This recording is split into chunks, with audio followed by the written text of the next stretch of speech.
Sejam muito bem-vindos a mais um episódio do quadro Pergunte ao Maestro. Se você é novo por aqui, já deixa o seu joinha, já se inscreva para que você não perca nenhum episódio e nenhum conteúdo que estamos produzindo especialmente para você. Se você ainda não conhece a nossa playlist, corre lá, pois o Maestro já respondeu inúmeras perguntas e inúmeras dúvidas. Quem sabe a sua dúvida já não foi respondida por lá. Se isso não aconteceu, é só você ir no nosso box de comentários, escrever a sua dúvida, que a nossa equipe está sempre de olho.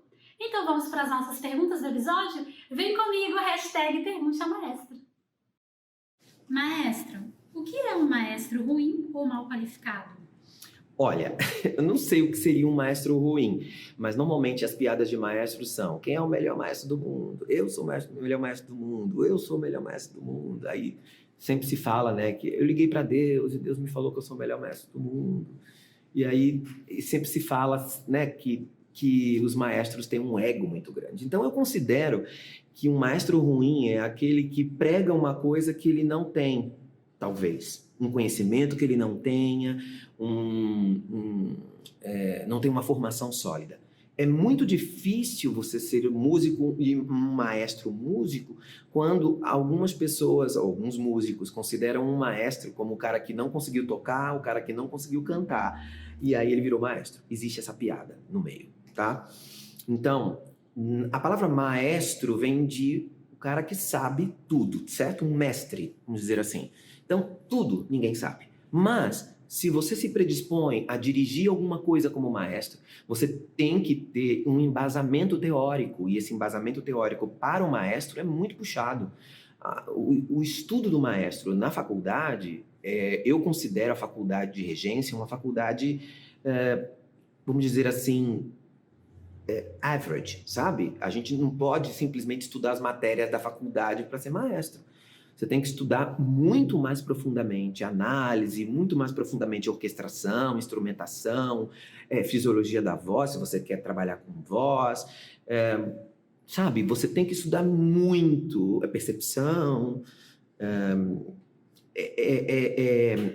Vamos dizer assim, que é uma gama muito grande. Então, eu considero um maestro que não é tão bom quando ele advoga uma coisa que ele não tem conhecimento de causa, sabe? E não necessariamente ele precisa ser um grande conhecedor de tudo. Se você é um maestro e você está dirigindo, sei lá, o coro da sua igreja, e você conhece esse repertório, você estudou esse repertório, você sabe tudo sobre aquele repertório, você se tornou um maestro neste repertório, entendeu? Espero ter te respondido. Maestro, o que é voz plena? Qual a diferença de cantar de voz plena e de belting? Bom, cuidado. Voz plena, no teatro musical, no belting contemporâneo é uma coisa. Voce plena, por exemplo, que é um subregistro do belting contemporâneo, tá? Esse subregistro já é belting. Então, vamos lá. Quando eu faço a mudança para o registro médio, fazendo uma manobra de meia cobertura, eu já estou em voce plena. Esse voce plena é a voce plena de teatro musical. E isso está dentro da minha técnica no belting contemporâneo. Então, voce plena já é belting. Qual é a diferença, então, do cover belting para a voce plena? Que a voce plena, como faz meia cobertura, o som soa aberto, apesar da laringe estar mais baixa. E no cover belting, ele soa coberto, porque a laringe está um pouquinho mais baixa, mas não só isso. Eu estou fazendo muito mais elevação velar. Então, tudo bem. Um som, vamos recapitular. A voce plena faz meia cobertura e o resultado é um som aberto. Então, a meia cobertura da voce plena gera um som aberto. A cobertura do covered belting gera uma voz coberta, tá? Agora, quando você fala voz plena no mundo, seria a voz lírica plena. Então você diz pro cantor: por favor, não misture, não faça nenhum tipo de mix na sua voz, deixe a sua voz vir plena. Significa full voice. Então são duas terminologias diferentes, tá? Cuidado quando você usar essa nomenclatura. Por isso que eu sempre digo para os meus alunos: Não fala voz plena, fala voce plena, que foi assim que eu escrevi no livro. E voce plena de teatro musical no livro do Maestro Marconi significa esse belting, com a laringe um pouco mais baixa, orofaringe, a maior amplificação é da orofaringe, não é? E aí você tem esse som aberto, tá bom? Maestro, quando abro minha mandíbula e coloco o dedo no espaço formado na frente da orelha, percebo que abre mais de um lado do que do outro. E se tento igualar, minha articulação não fica 100%. Isso é normal? Você pode ter um desvio na articulação temporomandibular. Então, o único cuidado que você tem que ter é bom ir no médico para você ver isso, porque se isso evolui, você pode começar a sentir dor, você pode sentir dor quando articula. Não é um problema no canto, mas você pode sentir dor. Então, existem pessoas, inclusive, que quando é muito grave, tem que usar um aparelho para dormir, mas não é uma coisa assim, oh meu Deus, sabe? É bom você saber se você tem esse problema, né? Você coloca a mão aqui, abre e uma desce mais que a outra, então tem um desvio aí. O médico vai dizer se esse desvio é ok, se ele é limítrofe ou se ele precisa de aparelho. Às vezes a sua mordida está torta.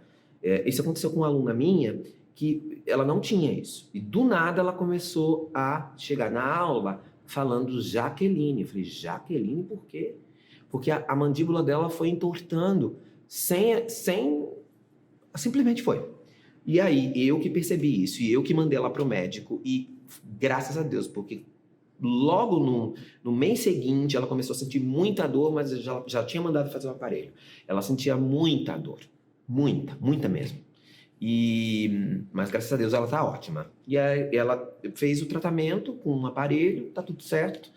E é importante, assim, que eu acho, detectar. Então, o professor de canto, ele tem que olhar para o aluno, não é? A gente tem que olhar. Tem professor que fica só no piano, tem que olhar para o aluno, porque de uma aula para outra ele pode mudar alguma coisa, não é? Ele está entortando a boca, ele está fazendo um negócio esquisito, o queixo está vindo para frente, ele está falando assim. Você tem que prestar atenção nessas coisas para você ver se não é um maneirismo ou se não é uma coisa que está se tornando física nele. Entendeu? Que é a mesma coisa do freio da língua. Tem gente que tem um freio da língua muito... que tem que cortar, né? Esses freiozinhos da língua. Tem gente que tem limítrofe e tem gente que tem, mas não precisa cortar. Quem decide isso? Ou o médico ou uma fonoaudióloga, por exemplo, especialista em língua. Ela vai dizer, olha, eu acho que você deveria fazer o talho para... Isso é uma cirurgia simples, mas você está limítrofe, você não precisa fazer. Entendeu? Isso é um profissional que tem que decidir isso. Tá bom? Olá, maestro. Primeiramente, quero agradecer pelo quadro que ajuda muito a todos. E adorei a live, foi demais. Sou Gabriel, tenho 18 anos e tenho só 2 perguntinhas. Queria saber se tem alguma contraindicação para cantar somente utilizando o speaking e na hora dos agudos o health belt. Na internet a gente vê muita coisa, né? E uma vez vi que tenores ligeiros fazem até um sol 4, com voce plena. Sei que não dá para generalizar, mas poderia dizer se isso é típico e falar um pouco sobre? Desde já, muito obrigada. Então, às vezes, na internet tem muita coisa que às vezes não é bem aquilo que a gente está achando que é, tá? Um tenor leve, ele normalmente não está com a voz plena num sol 4, tá? Eu posso te garantir. Mas... com relação ao que você falou antes, cantar de speaking health belt não tem contraindicação nenhuma, mas a pergunta é, se você é menino, por que não usar sua borda densa e aprender a fazer belting para complementar a sua voz? Seria incrível, não? E eu acho importante você trocar de mecanismo, sabe? Porque é legal você trocar, para você poder ter uma voz mais ampla. Não é uma tessitura maior, explorar melhor. Eu sei que, como você é novo, você talvez não tenha terminado a sua muda, você tem desconforto nessa região, você não consegue. Procure aula para você poder juntar isso com a parte aguda. Você vai ter uma voz muito mais interessante. Fora que você vai estar trabalhando um outro mecanismo que vai ajudar nesse mecanismo que você está, de borda tênue. A borda densa vai te ajudar também a melhorar a potência da borda tênue. Entendeu? Agora, com relação a esse sol, eu acho difícil ser uma voz plena. Ainda mais quando o tenor é leve, que essa coisa de voz plena e borda tênue é meio confusa, sabe? O outre contra, por exemplo, sobe bem, mas o repertório de outre contra não tem sol. O repertório de outre contra tem mi, sabe? Mas sol não. E pra quê, né, gente? Pra que cantar um sol de voz plena se você na borda tênue vai ter muito mais potência? Não tem sentido, né? Espero ter te ajudado. Ai, maestro, antes do meu sonho ser cantor... Nossa, foi horrível. Peraí. Voltar. De novo. Ai, maestro, antes de meu sonho de ser cantor se iniciar, bem antes mesmo, fiz uma cirurgia para retirar as minhas amígdalas. E foi a pior experiência da minha vida. A dor era intensa. Se for necessário não tirar, não recomendo. Nada, nada mesmo. Isso pode prejudicar meu desempenho vocal? Olha, que bom que você tocou nesse assunto, porque existe um senso comum de que tirar as amígdalas, fazer desvio de septo, é uma coisa simples. Não. Gente, cirurgia não é simples. Nunca. Não é. Segundo, não mexa em time que está ganhando. Não mexa. Tem vários alunos que não me pedem orientação, fazem um tipo de cirurgia, voltam com um problema vocal e eu tenho que resolver o problema. Eu e a doutora Silva, por exemplo, e nós dois somos contra aquele tipo de cirurgia, por exemplo. Cirurgia a pessoa porque o médico convenceu a fazer, ele vai lá e faz. Então, primeiro, não faça uma cirurgia desnecessariamente, peça sempre a opinião de mais de um profissional. Se você tem um bom médico, você tem dois médicos, a sua fonoaudióloga, o seu fonoaudiólogo e o seu professor de canto, converse sobre. Normalmente se faz uma cirurgia para retirada das amígdalas quando você tem amidalites constantes. Normalmente essas amidalites, elas têm um fundo, normalmente, de refluxo. Normalmente, tá? Então, eu opto por tratar o refluxo. Então, mando trocar de médico, mando ir, em vez de fazer com otorrino, mando ele ir para um gastro para ver se não melhora essas amidalites, sabe? Mudar a alimentação, nananana. A amígdala é um ponto de entrada de infecção no seu corpo. Então, quando você tira as amígdalas, você perde esse ponto. Por exemplo, se você vai pegar uma infecção e a amígdala incha, dói muito. Então, você para de cantar, você para de fazer... É como se fosse um termômetro, sabe?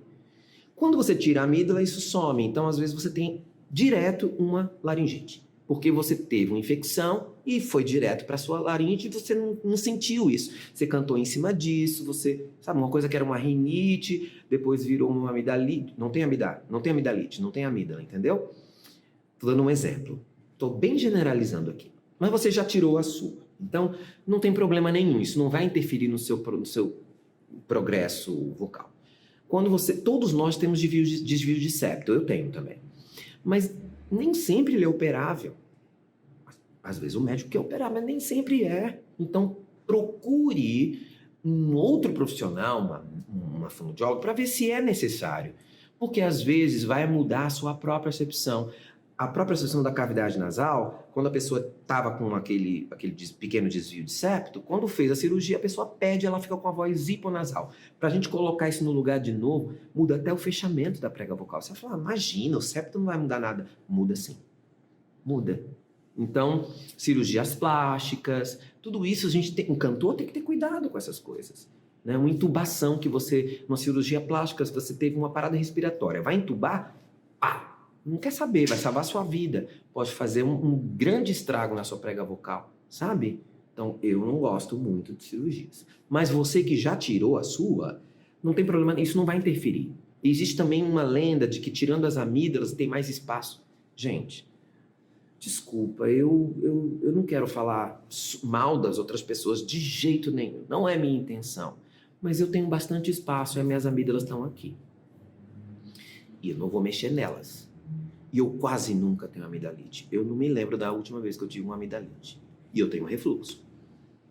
Eu sinto arder minha amígdala quando eu tenho refluxo. E aí eu já começo a tomar meu aloe vera, né? Fazer uma coisa, mudo a minha alimentação.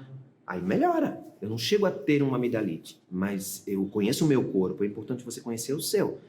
Mas não vou mexer em nada aqui dentro, não. Tá ótimo, assim. Maestro, obrigado por nos dar informações tão enriquecedoras. Adoraria comprar o seu livro, mas moro no exterior e por enquanto os correios não estão enviando nada para fora. Você tem planos de lançar pelo menos um Belting contemporâneo em e-book? Muito obrigada. Planos nós temos, mas é que a gente está com muitos projetos. E alguns eu não posso falar ainda, mas eu tenho um plano sim. E inclusive de traduzir o meu livro também. Já temos algumas propostas para traduzir, pelo menos para o inglês e para o espanhol, e aí, nesse momento de tradução, já fazer o e-book, tá? Mas eu acredito que em alguns países já está acontecendo, né? Fábio, não está acontecendo? Em alguns países? Fábio?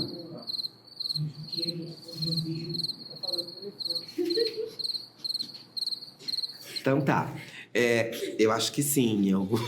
Ele me ignorou. Acho que sim. Não está acontecendo, Fábio, em alguns países de levar o livro? Não. Não tá. Então eu tô errado. Então tá bom. Então não tá. Mas logo eu acho que vai abrir para pelo menos para livro eu acho que vai, tá? Agora, o que você pode fazer, se você tiver algum amigo, né, que tiver aqui no Brasil, pode comprar para você e quando for para ir, te levar. Que é o que aconteceu agora, inclusive, essa semana. A gente teve 2 pessoas que estão na Europa, os amigos estão aqui, compraram, a gente mandou para os estados dele, porque eles vão para a Europa, deles, e eles vão para a Europa e vão levar o livro. Tá bom? Olá, maestro. Gostaria de saber como as vozes de um baixo, um barítono e um tenor, em geral, se diferenciam nas mesmas notas. Suponha que os 3 acessem um subregistro, Strobas, e cantem um Fá1. Depois cantem um Dó3 e, por fim, subam um Health Belting e cantem um Mi4. Como perceberíamos essas 3 vozes em geral? E esse quadro é espetacular. Melhor que isso, só suas aulas. Muito obrigada. Obrigado. Bom, você começou um texto que me parecia lírico e aí no meio você citou Health Belting. E aí me pareceu que você está querendo dizer que esses 3 estão cantando belting. Então eu vou pensar que é isso, né? Mas aí você usou a nomenclatura de Strobas, que é uma nomenclatura do canto lírico contemporâneo. Então fiquei um pouco confuso, mas vamos lá. Primeiro, um tenor leve não tem acesso a um Fá1, normalmente. Então, vamos supor que ele tenha, né? O que é a diferença dessas 3 vozes cantando essas notas que você está falando? Quando você tem a recrutagem do TA na borda densa, você consegue ouvir nitidamente que o baixo vai recrutar mais TA, que o barítono um pouco menos e o tenor um pouco menos, e as cores vão clarear um pouco. Então você sente um bite, que a gente chama, que é a maneira como a voz chega, num Dó 3, talvez um pouquinho mais forte no baixo, forte de bite, tá? E no barítono um pouco mais tranquilo e no tenor super tranquilo, sabe? Em termos de acesso. A cor muda também. Mas quando você troca de borda e vai para o Health Belting, isso não fica tão aparente. Então no Health Belting talvez você não consiga ouvir tanto a diferença, tá? Mas quando um baixo faz belting, um barítono faz belting, a recrutagem muscular muda. Então, um baixo e um barítono podem te enganar. Eles podem fazer belting num dó e parecer um tenor. Então você não tem como saber isso. Então você não pode escutar uma gravação e dizer assim, esse é baixo. Não tem como. Não tem como você... Por isso que eu não faço tanto react. Porque eu não gosto de chutar. Eu não gosto... Quando eu faço react, eu posso até fazer de um aluno meu que eu conheço a voz. Que aí eu sei o que está fazendo. Mas não gosto de fazer. Porque é um chute. Sabe? De uma certa forma é um chute. Porque você não sabe exatamente que voz é aquela. Eu tenho um aluno baixo que canta como um tenor e você não diz nunca que ele é baixo. Porque ele aprendeu a fazer. Ele sobe com a voz de baixo dele até uma certa nota. E ele sobe com a voz de belter até as notas de tenor. Troca a borda, você não escuta. E eu tenho baixos que não sobem de belter. Não fazem. entendeu? Que também nem querem. São cantores líricos, de repente, entendeu? Então não tem como a gente saber isso. Não dá para saber. Eu posso chutar. Chute é uma coisa, saber é outra, né? Dá pra fazer belting no sertanejo, maestro? Com certeza dá. Então eu vou até pedir aqui para Sami colocar para você um pedacinho da Dani Baroni, que é minha aluna, que canta sertanejo lindamente e usa o belting. Assista na nossa live, a gente vai ter as nossas lives e vai ter sertanejo na nossa live. E ela faz lindamente, claro que dá. E é muito legal porque como a postura é muito intensa, né, no sertanejo, é tudo muito intenso, tudo muito, né? Essa coisa do belting contemporâneo de ter muita projeção e pouco esforço ajuda o cantor sertanejo a dar toda a intenção que ele precisa sem se cansar, sabe? Eu tenho bastante alunos que cantam sertanejo e usam belting contemporâneo. Tá me tratando como fosse ex. Essa é a última vez. Se eu pirar hoje eu solto, te amasso e te jogo de lado. Ontem foi minha vida, hoje é só presente, amanhã posso ser o seu passado.